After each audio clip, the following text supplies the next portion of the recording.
You want me to fly that death trap? The words hung in the air, deceptively calm. But Kale's silver eyes flashed with something ancient and dangerous. Across the polished mahogany boardroom table, the titanium pen between Elara Kane's perfectly manicured fingers snapped in two. The sharp crack echoed the tension in the room. She stared at the man standing before her. He was dressed in oil-stained janitor's coveralls, a mop bucket resting by his worn boots. Yet, there was an aura around him, an unnerving stillness that made the climate-controlled room feel 5 degrees colder. Listen, janitor. Elara spat the word like it was poison on her tongue. Her crystal blue eyes, usually so captivating on magazine covers, narrowed into icy slits. I don't know what kind of game you're playing, or how you even got past security into this executive meeting, but Apex Aviation's helicopter demonstration for our primary investors is in exactly 1 hour. My pilot, the best in the business, just collapsed from a bad case of food poisoning. I need anyone who can fly that chopper.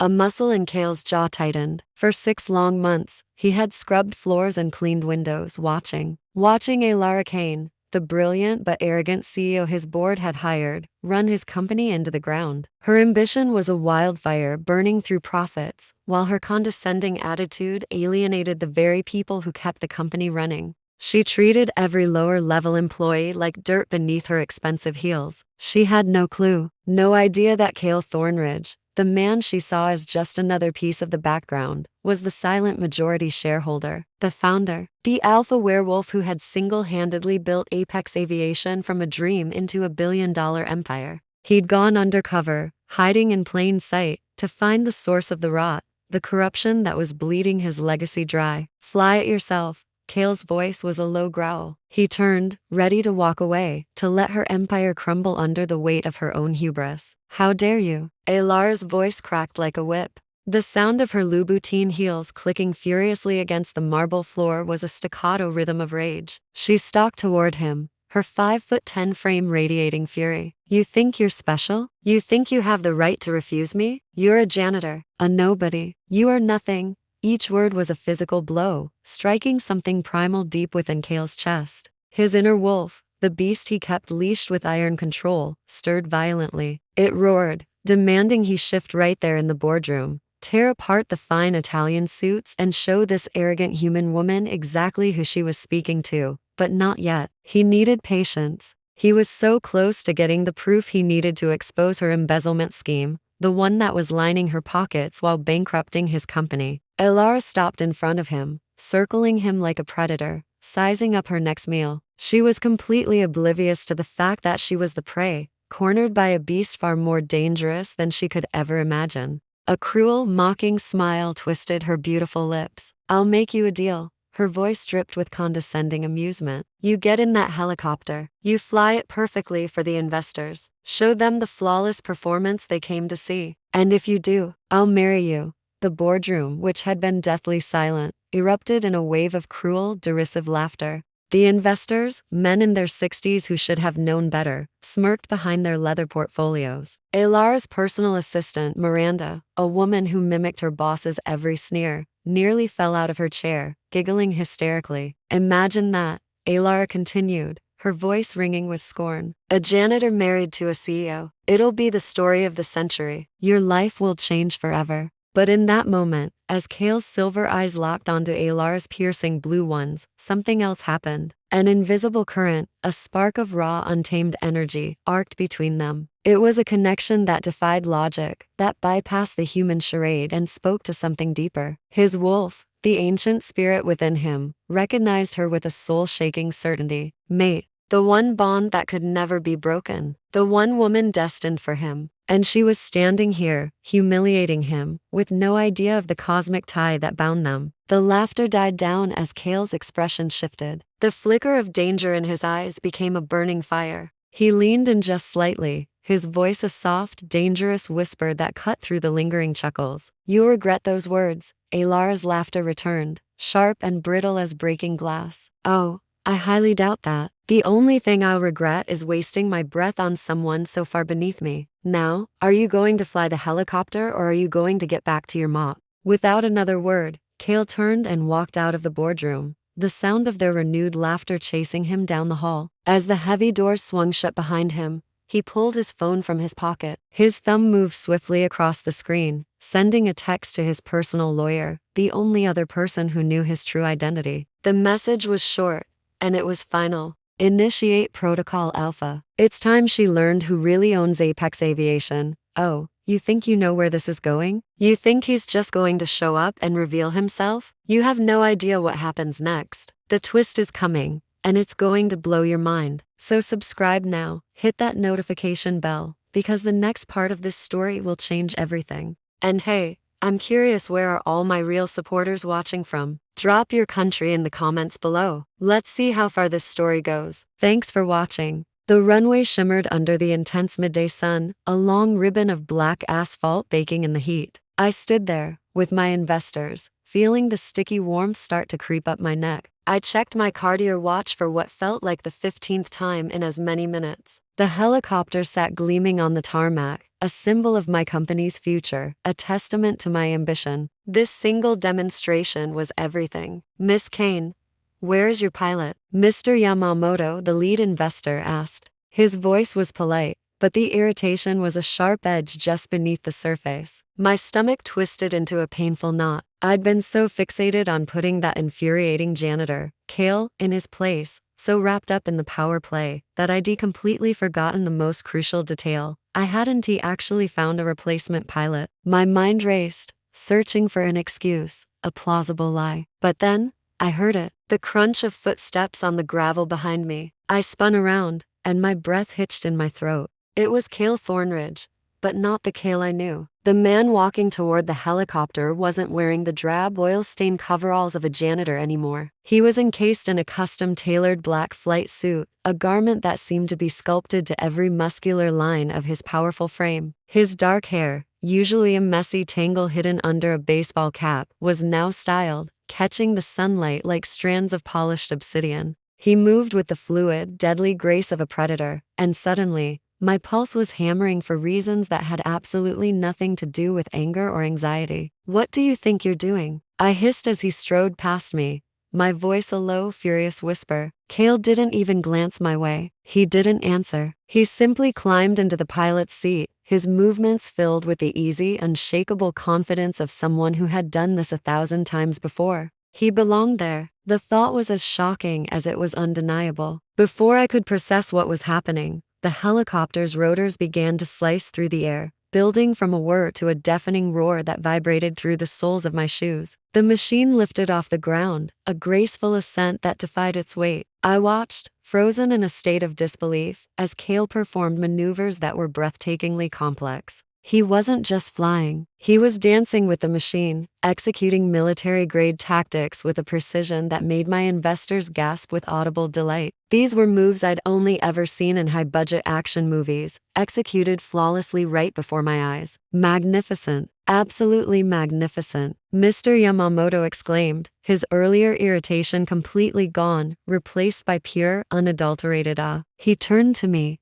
his eyes wide. Miss Kane, where on earth did you find this pilot? He's a true artist. My mind was a chaotic whirlwind. How could a janitor, a man I paid to scrub floors and empty trash cans, fly a state-of-the-art helicopter like a decorated Air Force veteran? The contradiction was impossible, a glitch in the reality I had so carefully constructed for myself. As the helicopter landed, its descent as perfect and gentle as its takeoff, Cale stepped out. He moved with that same predatory grace, unstrapping his helmet. His silver eyes found mine across the runway, and there was something in that intense and wavering gaze that made my knees feel weak. It wasn't fear. It was something far more potent, far more dangerous. I forced my legs to move, to carry me toward him, my professional mask snapping back into place. Impressive, I admitted, my voice a carefully controlled, cold tone, betraying none of the tremor that ran through me. But a deal is a deal, though I never expected you to actually. We need to talk. Cale cut me off. His voice was like steel wrapped in velvet,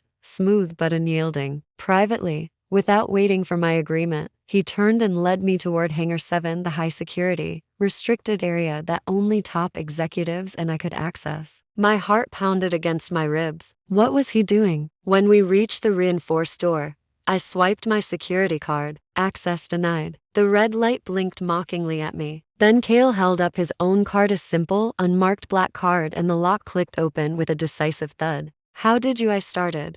But he was already inside. Kale pulled out a phone and made a single, brief call. Davis, bring me the files. All of them. Less than 30 seconds later, the door opened again. My own head of security, my employee, walked in. Davis, a man I'd hired myself, carried a rich, leather portfolio. He walked straight past me, his expression unreadable, and handed the portfolio to Kale with a respectful nod. Yes, Mr. Thornridge. The world tilted on its axis. Mr. Thornridge, I whispered, the name feeling foreign and impossible on my tongue. Kale didn't answer. He simply opened the portfolio. Inside were documents I'd never seen before: corporate filings, stock certificates, board resolutions from meetings I was never told about. My eyes scanned the pages frantically, my brain struggling to comprehend the information. And then I saw it, in stark black and white, a legal declaration that shattered my reality. Majority shareholder, Kale Thornridge. 87% ownership. That's impossible. I breathed, the words barely audible. I'm the CEO. I run this company. My uncle left it to me. You run 13% of this company, Kale corrected calmly, his voice dangerously quiet. The 13% my uncle, your mentor, left you when he died. The uncle who trusted you to protect his legacy while I was deployed overseas with the Air Force Special Operations. Instead, his voice hardened. You've been bleeding Apex dry with your ego and your gross incompetence. Every word was a physical blow. The company, his uncle, special operations. It was too much. But the board, the meetings, I stammered, my mind refusing to accept it. Every board member you've ever spoken to reports directly to me, Kale said, his silver eyes pinning me in place. I've been watching you, Alara, for months. Watching you humiliate hardworking employees. Watching you embezzle company funds through fake contractor accounts. Watching you systematically destroy everything I built,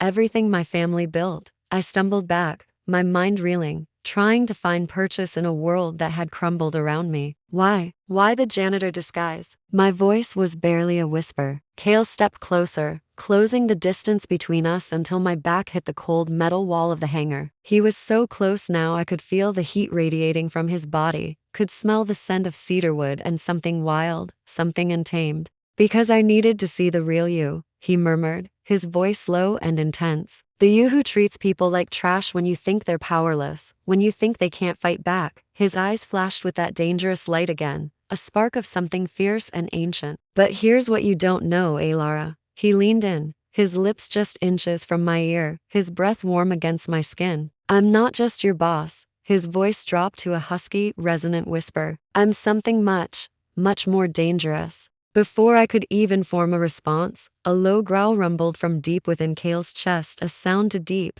too primal, too utterly inhuman to be possible. And his eyes, in the dim light of the hangar, his silver eyes flashed a brilliant, terrifying gold. No way. Did you all catch that? His eyes flashed gold. What is he? You're not human, I whispered, my voice trembling. My back was flush against the cold, hard metal of the hangar wall. What are you? Kale's eyes, those mesmerizing silver orbs, flickered, shifting to a terrifying, beautiful molten gold, and then back again. Everything my logical, CEO brain had ever known screamed that this was impossible, a hallucination. But a deeper, more ancient part of me, an instinct I never knew I possessed, recognized the raw power radiating from him. It recognized the predator standing before me. I'm a werewolf, he said, his voice deceptively calm. He watched my face, probably waiting for the scream, for the terror he must have seen 100 times before. An alpha, the strongest of my kind. But I didn't scream. I didn't run.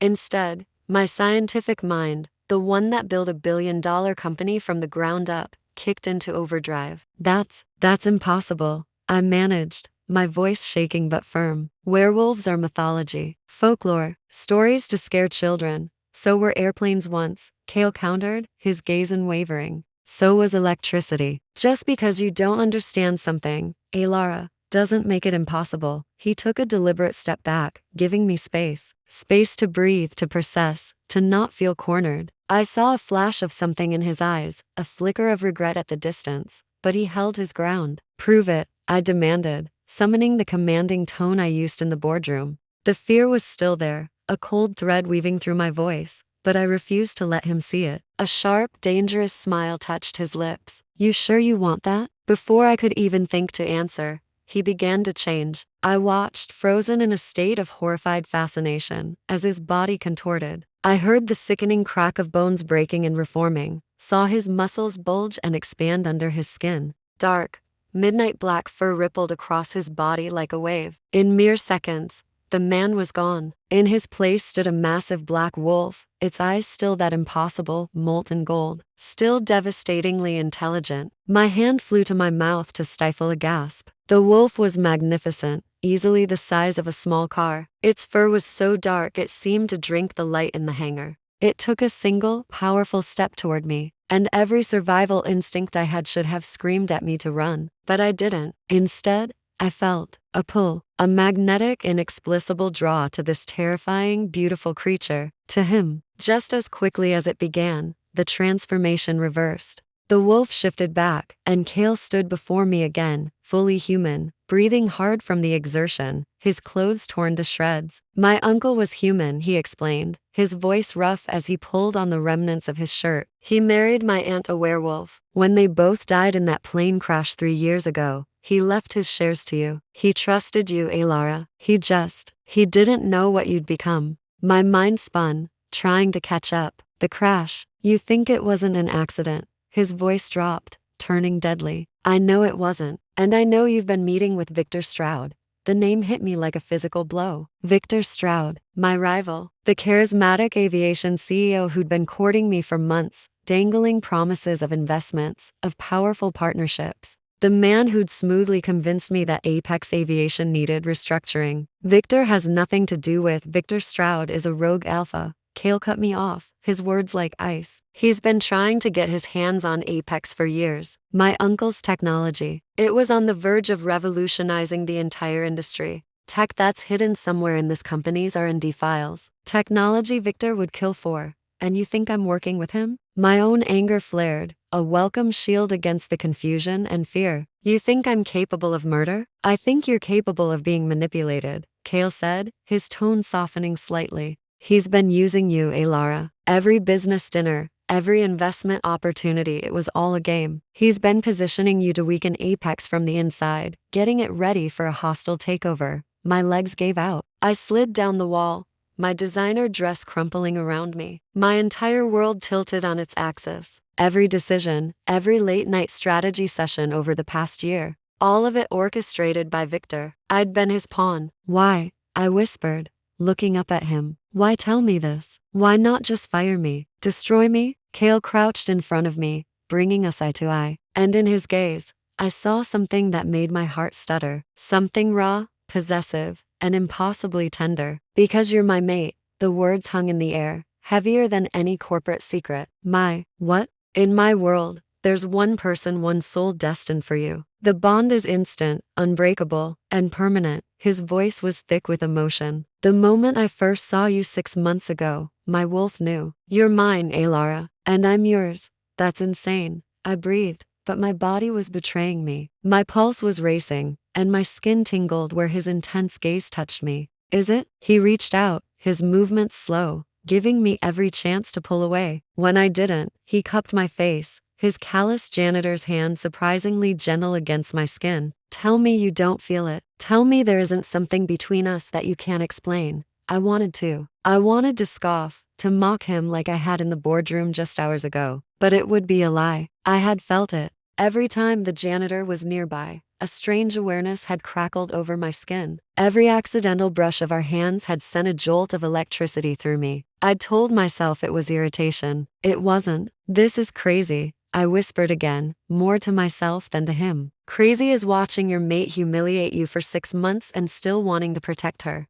He said with a bitter laugh. Crazy as watching her walk right into a trap and not being able to stop it without revealing all of this. I didn't know, I said desperately, needing him to believe me. Kale, I swear, I didn't know. You want me to what? Seduce Victor Stroud? My voice shot up an octave, echoing off the cold metal walls of the private office. It felt less like an office and more like a war room. Kale had transformed the space, covering every surface with a chaotic mosaic of evidence. Photographs, financial documents, and surveillance footage were spread across the massive table like a grim collage of my own failure. I stared at the images. There I was, dining with Victor, smiling like a fool, touring facilities with him, nodding earnestly, signing documents he'd so helpfully provided. I look like a complete idiot, I muttered, the words tasting like ash. No, Kale corrected, his voice a low rumble behind me. He was so close I could feel the warmth radiating from him, a stark contrast to the chill in my own veins.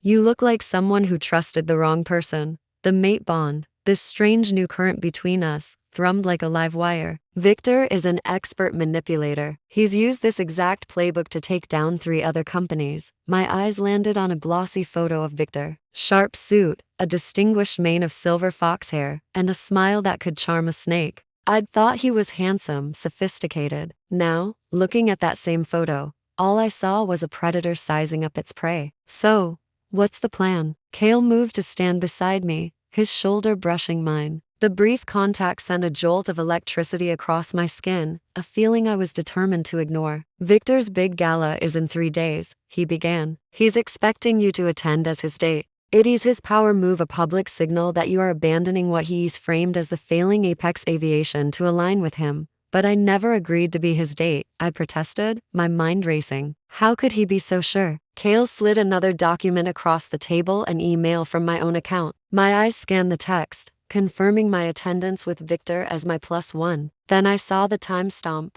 2 a.m. last Thursday, Kale said, reading my thoughts. You were asleep then, weren't you? My blood ran cold. I was. Someone hacked my account. Victor has a tech specialist on his payroll, a witch named Celeste who specializes in digital magic. She's had a backdoor into your systems for months. Kale's jaw tightened, his expression hardening. And we're going to use that to our advantage. He pulled up a blueprint on his tablet, displaying the sprawling layout of Victor's estate. You're going to the gala, just as he planned. You'll play the part he's written for you, the ambitious CEO, ready to jump ship to the winning team. But while you're keeping him distracted, he tapped a section of the blueprint marked Private Study. My team will access his personal servers. We'll download everything. Proof of all his crimes, including evidence that he sabotaged the plane crash that killed my aunt and uncle. The air left my lungs. He murdered them? He murdered them. Kale's voice was like granite. And he's planning to kill anyone else who stands between him and Apex's technology. That includes you,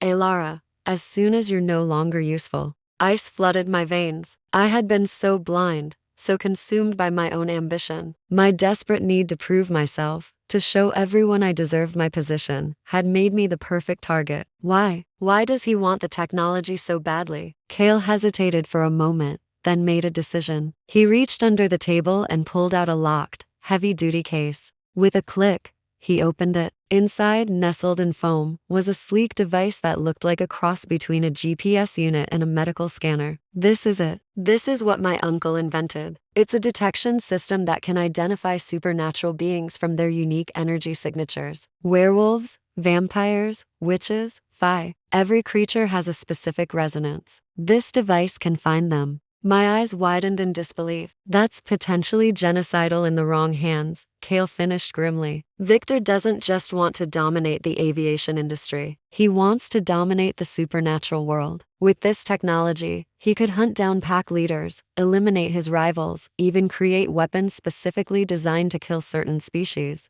And I almost handed it to him on a silver platter. I whispered, shame burning through me. Kale turned me to face him, his hands resting gently on my shoulders. You didn't know. Victor has been playing this game for decades. You're human, you had no way to see through supernatural deception. I'm supposed to be smart, I said bitterly. I have an MBA from Stanford. I've closed billion-dollar deals. And I got played like a complete amateur. Intelligence and experience don't protect you from magic, Kale said softly. His gaze was intense, unwavering. Celeste, the witch? She's been using subtle compulsion spells on you for months. Little influences that made Victor seem more trustworthy, that made you doubt your own gut feelings about Apex's problems. I looked up at him, searching those silver eyes for any hint of deceit. How do I know you're not manipulating me right now? A sad smile touched his lips. You don't. You'll have to trust your instincts. The same instincts that made you want to fight with me every single time we were in the same room. Because your soul recognized mine and you had no idea what to do with it. He was right.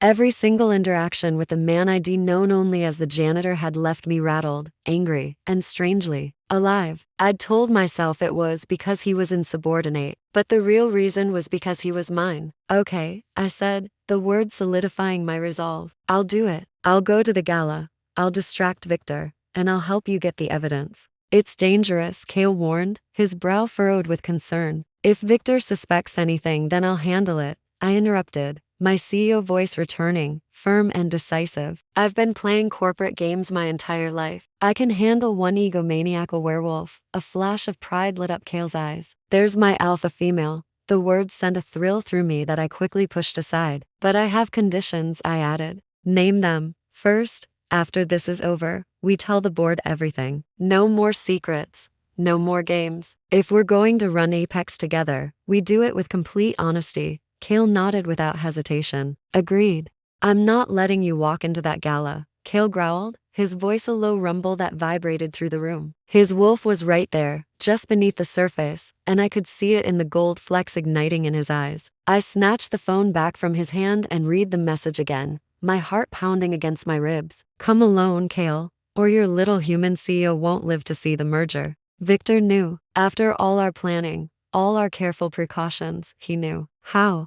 I demanded, my voice tight. How could he possibly know? Kale's eyes flashed, a brilliant, molten gold. He was fighting for control. I could see the battle raging within him. His wolf, his primal instincts, were screaming at him to lock me away, to hide his mate from the danger that was coming. Celeste, he ground out. The witch. She must have surveillance spells active that we couldn't detect. Then we abort, I said, the decision sharp and immediate. It's too dangerous. We'll find another way. There is no other way. Kale's voice cracked like a whip, and in a blur of motion, he was right in front of me. His hands shot out, gripping my upper arms, his touch firm but not painful. In 2 weeks, Victor finalizes his merger with that Chinese aviation conglomerate. Once he has their resources, their legal shield, he'll bury Apex. The gala is our only shot, Lara. Our last shot. A surge of anger, hot and fierce, rose to meet his. So what? I'm just supposed to walk in there knowing he has a target on my back, knowing he's planning to kill me? You're supposed to not go, he roared, and this time, his eyes didn't flicker back to human. They were pure, feral gold. You're my mate, Lara. Do you have any idea what that means? If something happens to you, I don't just lose you. I lose everything. My wolf will never recover. I will never recover. The raw, unfiltered agony in his voice stopped me cold. This wasn't the strategic, controlled alpha I'd been dealing with. This was a man, a creature, absolutely terrified of losing the one thing in the universe that mattered to him. Kale. My voice was barely a whisper. I instinctively reached up, my fingers brushing against the stubble on his jaw. The second my skin touched his, it was like a bomb went off. A silent explosion of pure energy arced between us. He jerked back as if he'd been burned, and I gasped, my whole body tingling with the aftershock. It was like touching a live wire, but instead of pain, it was a wave of pure, overwhelming connection. What was that? I breathed, staring at my own hand. The mate bond, Kale said, his voice rough as he turned away, running his hands through his dark hair. It gets stronger with contact. Eventually, we'll be able to sense each other's emotions, location, even our thoughts. I struggled for a word. Intense. It's everything, he corrected, his back still to me. This is why I can't think straight. Every instinct I have is screaming at me to protect you, to lock you away where Victor can never touch you. But I know you'd never forgive me for that. I studied the tense line of his shoulders, the power coiled in his broad back. 6 months ago, I would have scoffed at this kind of raw emotion. But now I saw it for what it was, a genuine, soul-deep fear for my safety. And in that moment, I made a decision. Then come with me. Kale spun around, his eyes wide. What?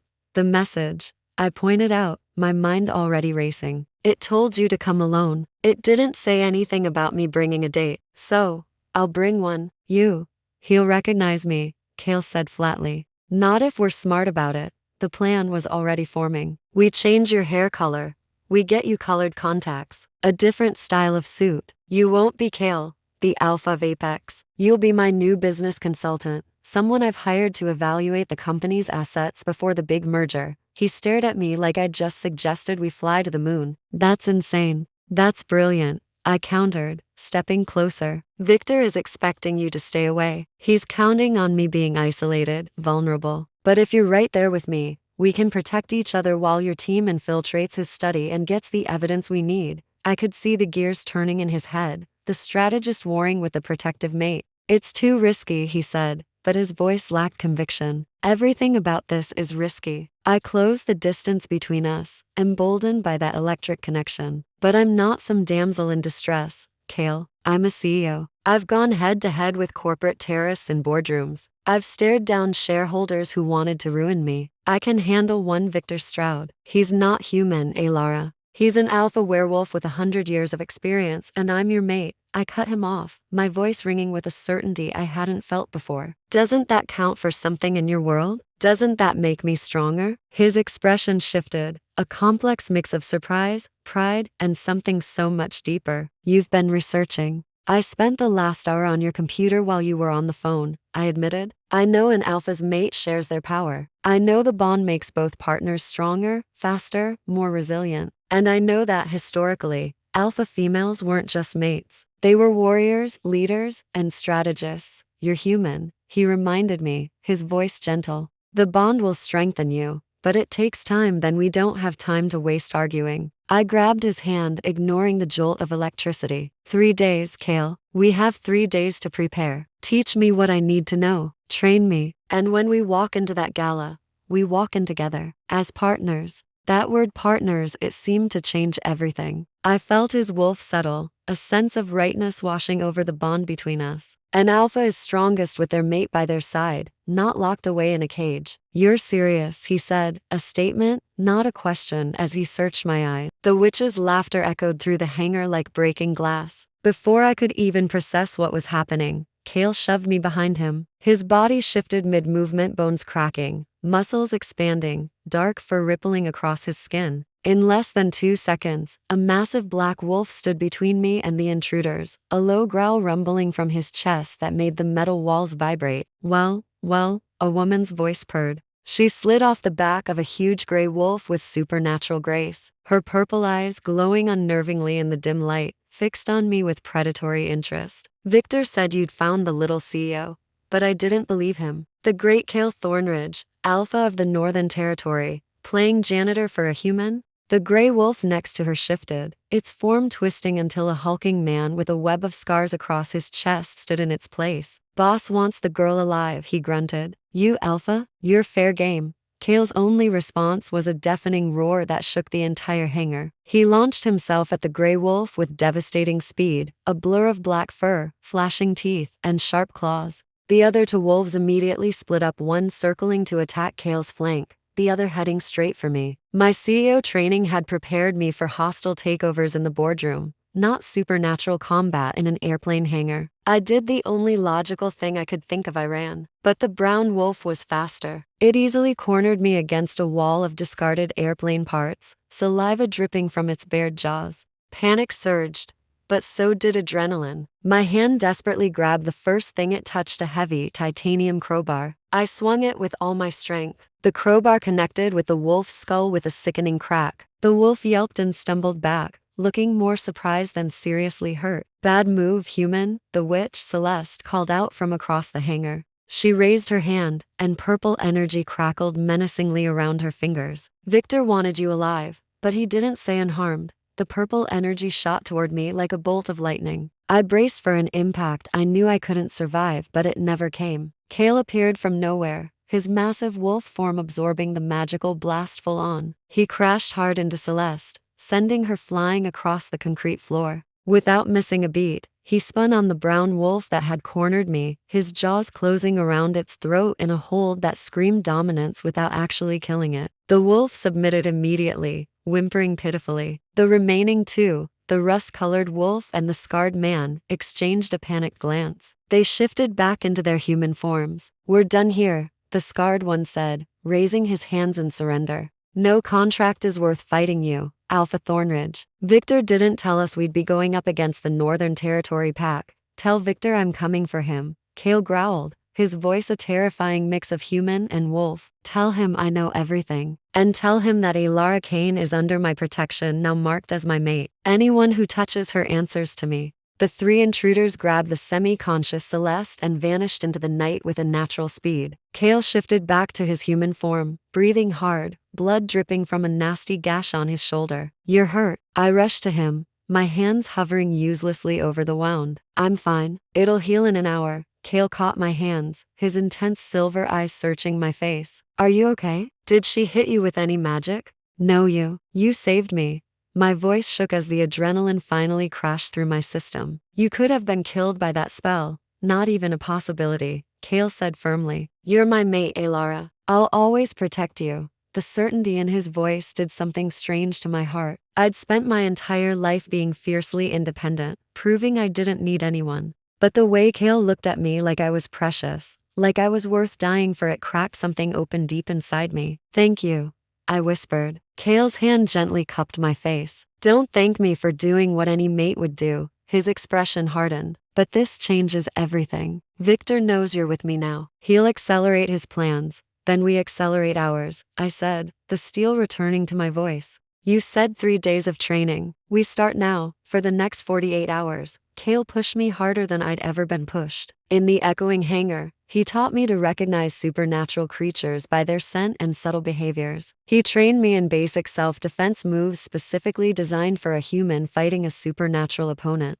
You can't overpower them, Kale explained as we sparred at a M, but you can outsmart them. Supernatural beings rely on their physical advantages. They forget that humans are unpredictable. He showed me pressure points that worked on werewolves and taught me to carry silver powder in my clutch, explaining it burns like acid to most shifters. But it was the other training that changed everything. The mate bond isn't just emotional, he explained on the second night. It's a tangible connection. Close your eyes. I obeyed, my heart racing. Now focus on me, he said. Not on what you see or hear, on what you feel. At first, there was nothing. Then slowly, I became aware of a warmth in my chest, a golden thread that seemed to pull gently toward Kale. When I concentrated on it, I could sense his emotions, concern, pride, and underneath it all, a fierce protectiveness that took my breath away. I feel you, I whispered, my eyes still closed. Good. Now push a feeling back to me. Let me know you're okay. I focused on that thread, imagining sending calm reassurance along it. Kale's sharp intake of breath told me it had worked. Perfect, he said, his voice rough with emotion. At the gala, if we get separated, use this. I'll always be able to find you. When I opened my eyes, he was watching me with an intensity that made my pulse race. You're a natural, he said softly. Most humans take weeks to feel the bond. You did it in seconds. A small, flirtatious smile touched my lips. Maybe I'm not most humans. Something dangerous flashed in Kale's eyes. No, you're definitely not. The air between us crackled with a tension that had been building for 2 days. Kale, I started, not even sure what I was about to say. He stood abruptly. We should call it a night. Big day tomorrow. Disappointment flooded through me, and I knew he felt it through the Welcome to my home, Alara. I've been waiting for this moment. Victor Stroud's estate was like stepping into a gothic fantasy. Sweeping marble staircases, colossal crystal chandeliers that dripped light, and shadows that seemed to dance in the corners of my vision.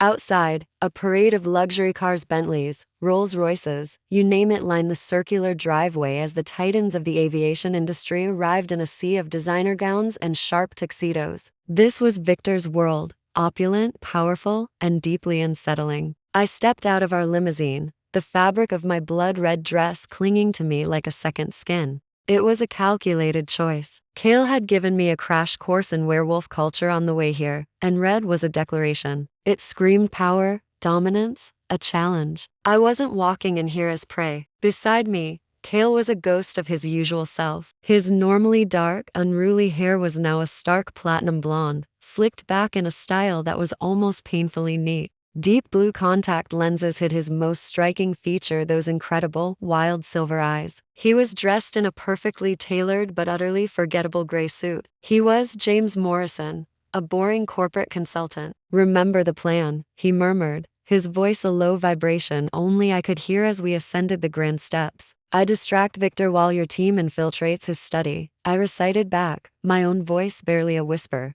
If anything goes wrong, I press the pendant and run, and I'll be watching you every second, Cale added. The raw possessiveness in his voice sent an involuntary shiver down my spine. It was equal parts terrifying and thrilling. The moment we stepped through the massive oak doors, he was there, Victor Stroud. He was exactly as I remembered him from our business dealings, tall, with a shock of silver hair, and a face that could have been carved by a classical master. But tonight, I saw what I had missed before, the predatory gleam in his amber eyes, the subtle way the other guests parted for him, an instinctive deference to a predator. An aura of pure danger clung to him like expensive cologne. Elara, Victor purred. His voice was smooth as velvet as he took my hand, his lips brushing against my skin in a gesture that felt more like a claim than a greeting. His eyes roamed over my red dress with frank appreciation before landing on Cale with a barely disguised hostility. And you brought a guest. How unexpected. This is James Morrison, my new strategic consultant, I said, praying my voice was as steady as my CEO persona demanded. I wanted his input before making any major decisions about Apex's future. How prudent. Victor's smile was a masterpiece of corporate insincerity. It never came close to reaching his eyes. Though I thought we'd agreed you'd come alone, did we? I tilted my head, channeling every ounce of confidence I'd ever used in a boardroom. I don't recall that conversation, Victor. For a heartbeat, the air crackled with unspoken tension. Then, he laughed, a cold, hollow sound that made the fine hairs on my arms stand up. My mistake. Please, both of you, enjoy the party. We'll talk business later. He leaned in, his breath hot and unwelcome against my ear. Much later, privately, as he moved away to greet another guest, Cale's hand found the small of my back. The gesture was possessive, grounding, a silent promise of protection. Breathe, he reminded me quietly. He knows something's wrong, I whispered back, my eyes tracking Victor across the crowded ballroom. He suspects. There's a difference, Cale corrected. Stick to the plan. So I did. I moved through the opulent party, working the room with a practiced ease I didn't feel. I schmoozed with investors, smiled at their terrible jokes, and felt the weight of Victor's gaze on me the entire time. Cale played his part to perfection, the forgettable consultant fading into the background. But I could feel him through the mate bond, a constant, thrumming vigilance, his inner wolf pacing restlessly just beneath the surface of his calm exterior. An hour bled into the next. Then, just as the orchestra began a new song, Victor materialized at my elbow. Dance with me, he said. It wasn't a request. It was a command cloaked in civility. My heart hammered against my ribs, but I placed my hand in his, my face a mask of polite acceptance. Of course, he led me onto the dance floor as the music swelled, something slow, sensual, and deeply unnerving. His hand on my waist felt wrong. It was too hot to proprietary. It was nothing like Cale's touch, which always felt like coming home. You look stunning tonight, Victor murmured, his voice a low rumble against my ear as he pulled me closer than was appropriate for a business associate. Red is definitely your color. Thank you. I forced the words out, fighting the urge to flinch away from his touch. I must admit, I'm disappointed you brought a date, he continued, his tone conversational, but his grip tightening slightly. I had such plans for this evening. Plans? I asked, my own voice tight. Victor's smile turned sharp, predatory. I was going to offer you a partnership, Lara. Not just a merger, a true partnership. You and I, running the largest aviation empire in the world together. A king and his queen. That's quite an offer.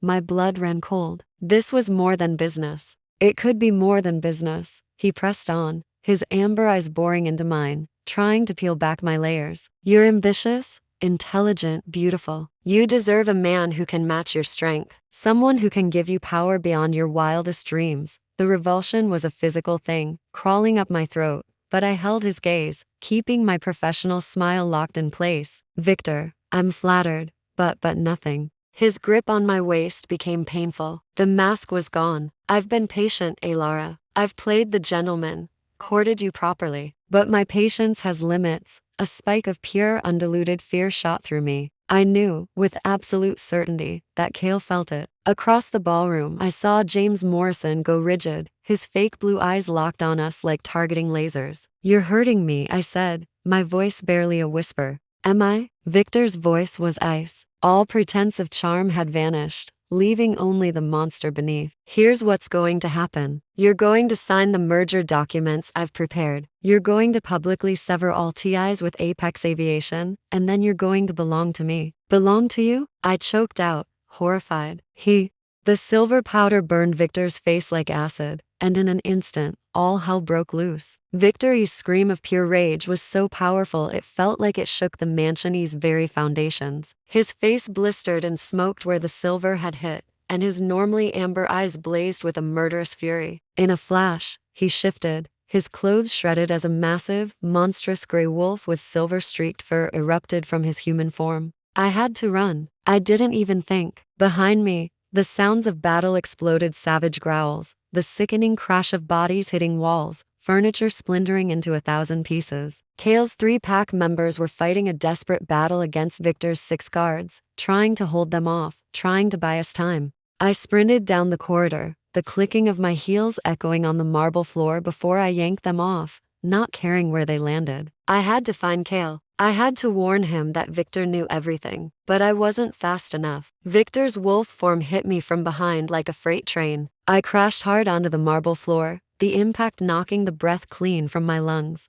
His massive, heavy body pinned me down, his jaws just inches from my throat. Hot saliva dripped onto my skin, and the smell of wet fur and rage filled my senses. "You, stupid human." The words were distorted, a terrifying growl shaped around human speech, but I understood them perfectly. "You think a little silver powder can stop an alpha?" His jaws opened wider, ready to tear me apart. And then, suddenly, he was flying through the air. Kale, in his magnificent, massive black wolf form, had tackled Victor off of me. The two alphas collided with a force that cracked the marble walls around us. Teeth and claws flashed in a deadly, whirlwind dance of pure violence. "Run." Kale's voice wasn't spoken. It echoed directly in my mind. The mate bond. I realized with a jolt that it didn't need the necklace. It was so much deeper than that. But I didn't run. I couldn't. My eyes darted around and I grabbed a fallen, heavy piece of a marble pillar. It was sharp on one end, a makeshift weapon. I held it tight and looked for an opening. The fight was brutal. Victor was older, more experienced, and he fought dirty, using every cheap trick learned over centuries of violence. But Kale was fighting for his mate, and that fury, that protective instinct, made him seem unstoppable. They crashed through rooms, destroying priceless artwork and antique furniture as if it were cardboard. Guests screamed and fled the mansion in a panic. Blood splattered across the pristine white marble floors. I followed the path of destruction, my makeshift weapon clutched tightly in my hands. I reached the grand ballroom just in time to see the worst possible thing. Victor had the upper hand. His jaws were locked around Kale's throat.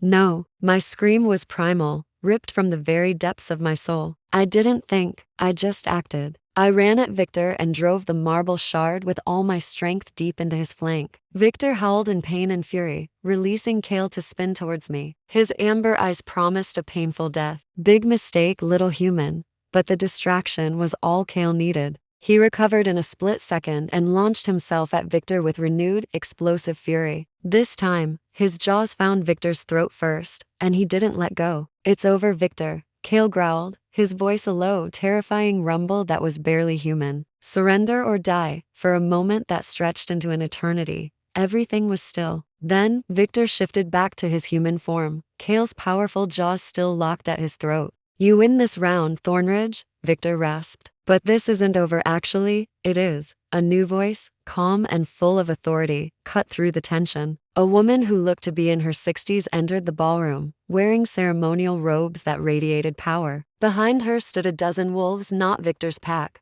but a different one entirely. "Council Elder Meredith," Kale said, finally releasing Victor and shifting back to his human form. Someone quickly threw him a jacket. "You got my message." "We did," the elder replied, her eyes as hard as stone as she stared down Victor. "Victor Stroud, you stand accused of murdering pack leaders, conspiracy to expose supernatural beings, and attempting to steal protected technology. The council has reviewed the evidence your team transmitted. What evidence? Victor snarled, trying to regain some of his bluster. The complete download from your servers, Elder Meredith said coolly, including your plan to weaponize Apex Aviation's detection technology, your correspondence with rogue vampires about starting a supernatural war, and the video footage of you sabotaging the plane that killed Kale's aunt and uncle. Victor's face went white. He was caught. You're finished, Kale said quietly, moving to stand beside me, pulling me protectively against his side. The council strips you of your alpha status, Elder Meredith declared. You'll be held in supernatural custody pending trial. If convicted, the sentence is permanent exile or execution. Two council wolves grabbed Victor.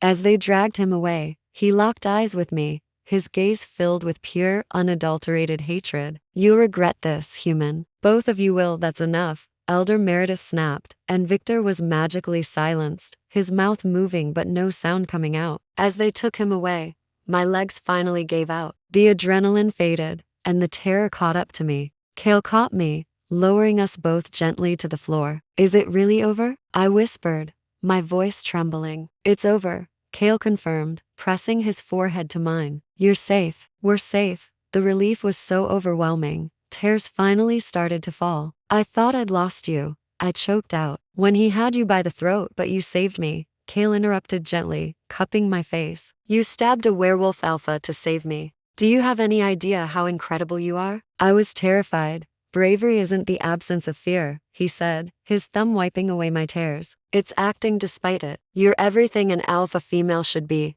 Elara. Strong, smart, and fierce when protecting what's yours. What's mine? Kale smiled, that devastating smile that always made my heart stutter. Me, I'm yours, if you'll have me. I wanted to answer, but before I could, Elder Meredith cleared her throat diplomatically. I hate to interrupt, but we need statements. And she looked at me with a curious, calculating expression. We need to discuss your future, Miss Kane. My future? 3 weeks later, everything had changed, but the danger was far from over. I found myself standing in the Apex Aviation boardroom, the very same room where I'd humiliated Kale months ago. This time, the tables had completely turned. I took a deep breath, facing the board members and investors. Ladies and gentlemen, I announced, my voice steady, I'd like to introduce the co-CEO of Apex Aviation, Kale Thornridge. Kale stepped forward, exuding an effortless authority in a tailored suit, his silver eyes missing nothing. Thank you all for coming. I know the past month has been eventful.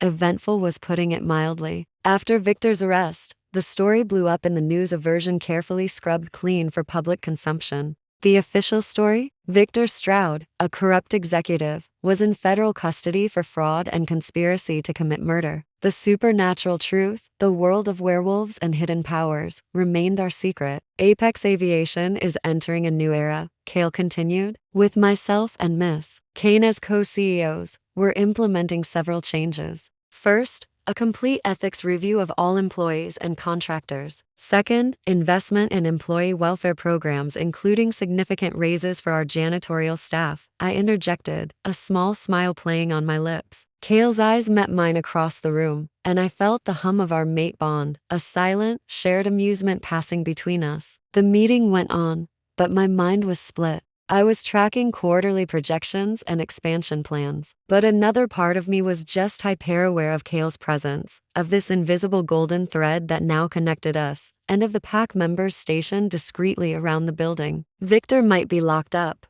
but he had friends, and that encrypted email we found promised more trouble was on its way. After the meeting, Kale cornered me in our new shared office. You're worried, he stated, not even a question.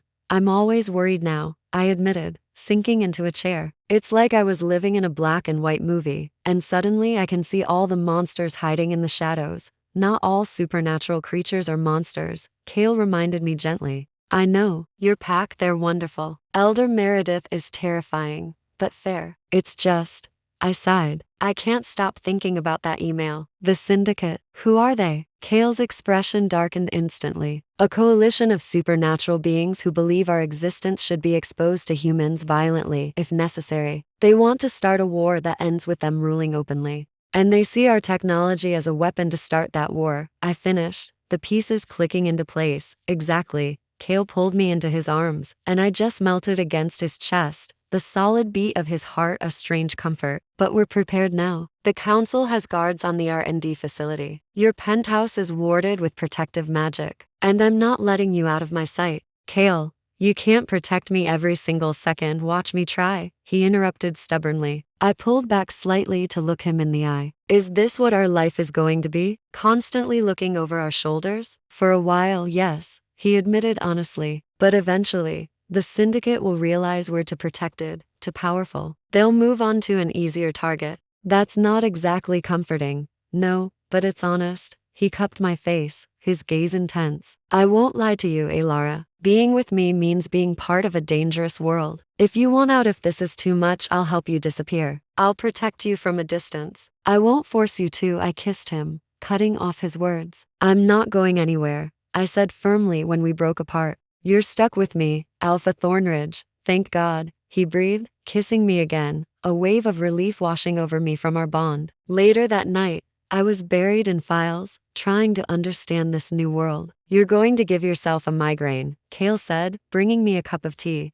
I need to understand this world if I'm going to survive in it. You're doing more than surviving, he said, sitting beside me. You're thriving. He took my hand. Stop doubting yourself. I looked at our intertwined fingers, my pale human hand in his larger, stronger one. Do you ever regret that I'm human? That I can't shift or heal like you? He was quiet for a moment. Then he said, ask me what I see when I look at you. What do you see? I see a woman who stabbed an alpha werewolf to save me. I see a CEO who rebuilt her company's reputation in 3 weeks. I see someone who learned about an impossible world and didn't run away screaming. His silver eyes held mine. I see my mate, my equal, and the strongest person I've ever known. Your humanity isn't a weakness, Alara. It's what makes you extraordinary. Tears pricked my eyes. How do you always know exactly what to say? He smiled. I've had a lot of practice not saying the wrong thing. Ask me about my embarrassing teenage years sometime. I laughed,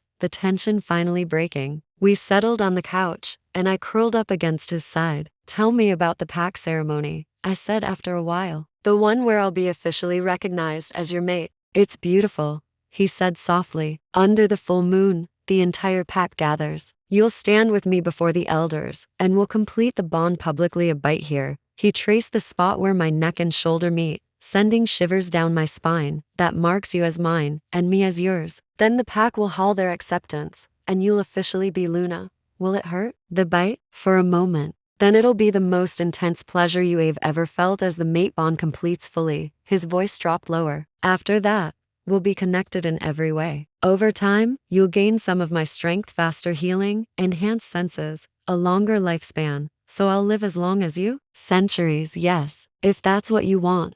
The thought was staggering. I'd watch everyone I know grow old and die. Yes, he said honestly. It's the hardest part. But you'd have me. You'd have our pack. And eventually, we might have children, half human, half werewolf. The image of little kids with Kale's silver eyes and my stubbornness made my heart clench. I want that, I whispered. You want to kill me? You'll have to go through my entire pack first. 4 days later, under the light of a new moon, Apex Aviation's R&D facility looked less like a tech hub and more like a fortress. Werewolf warriors, some in human form, some in their powerful wolf shapes, patrolled the perimeter with a silent, deadly focus. Invisible to human eyes, shimmering witch barriers pulsed with a purple glow, a clear warning to any supernatural being who dared to approach. In the shadows, vampire allies moved like ghosts, their senses sharp, while Phi trackers watched every leaf that rustled, every branch that snapped. At the very heart of this defense stood Alara.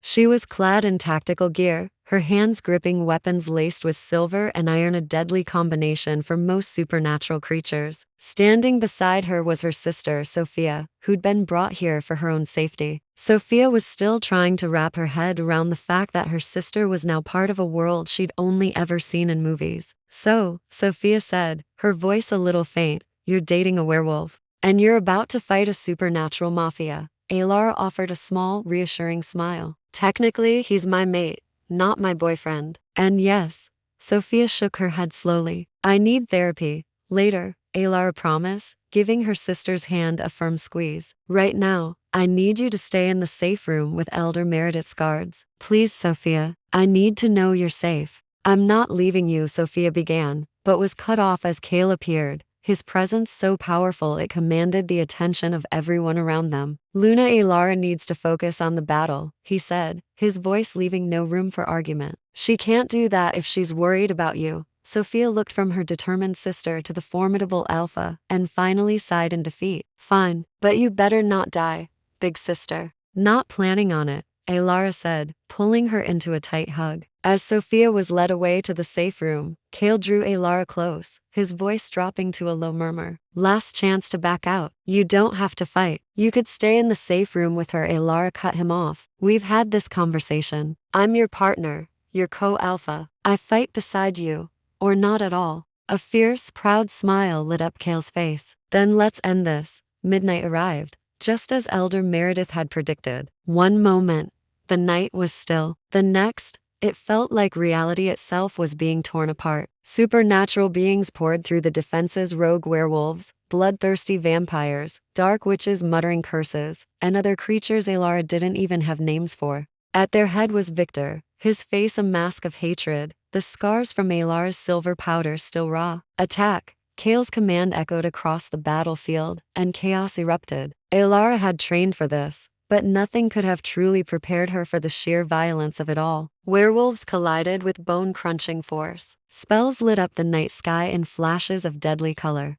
The air filled with a symphony of howls, screams, and the metallic tang of blood. She stuck close to Kale, a human tactician covering the flank of a werewolf powerhouse. When a rogue vampire lunged at Kale from behind, she took it down with a burst of iron bullets. When a dark witch hurled purple energy his way, Alara threw a counter charm that sent the spell careening harmlessly away. Behind you, Kale roared, and Alara spun, her silver blade flashing as she dispatched another attacker. They moved as one, a synchronized unit of death, but for everyone they took down, two more seemed to take its place. They were being overwhelmed. We need to fall back, Alara shouted over the din. Not yet. Kale's eyes were pure gold now, his wolf fully in command. If they breach the facility, they won't, Alara insisted, pulling out her phone. Trust me, she made a call she'd hoped to avoid. Detective Morrison? This is Alara Kane. I'm activating our contingency plan. Send everyone. Within minutes, the distant wail of sirens grew louder, closer. Police cars, SWAT vans, even news helicopters appeared on the horizon, their lights cutting through the darkness. The Syndicate's forces hesitated, their attack faltering in confusion. They couldn't fight in front of human witnesses without exposing their entire world. You brought humans? Victor roared, his human form slick with blood from a dozen wounds. I warned you, Alara shouted back. Attack us, and the human world learns everything. Every news camera here is live streaming. Millions of people are watching right now, waiting to see what happens. It was a bluff. The cameras were council-controlled, broadcasting only the terrorist attack cover story. But Victor didn't know that. You're insane, he snarled. I'm protective, Alara corrected, her voice ringing with authority. And you threatened my family, my mate, my pack. Did you really think I'd fight fair? Victor's eyes darted around the battlefield. His forces were retreating as human authorities closed in. The battle was lost. This isn't over, he growled. Yes, Kale said, stepping forward. It is, he shifted, his body transforming into a massive black wolf, and lunged. The final showdown between the two alphas was brutal and short. Exhausted and outmatched, Victor was no match for Kale. When Kale's jaws closed around Victor's throat for the second and final time, there was no escape. For my aunt and uncle, Kale growled, his voice a low rumble. For everyone you murdered, for threatening my mate, do it, Victor rasped, a cruel smirk on his face. Kill me, prove you're just like me, a monster. Kale hesitated. Alara felt his struggle through their bond. She stepped forward and placed a hand on his massive wolf head. You're not a monster, she said softly. You're an alpha who protects his pack. Let the council judge him. Let justice be done properly. After a long moment, Kale released his grip. Elder Meredith, he called. He's yours. Council guards surged forward, binding Victor in magical restraints that wouldn't fail this time. As they dragged him away, Victor locked eyes with Alara. You made him weak, he spat. No, Alara replied calmly. I made him better. There's a difference, And that is how you turn a janitor into a billionaire alpha and a CEO into a Luna. If you made it all the way to the end without subscribing, I honestly don't know what more you need.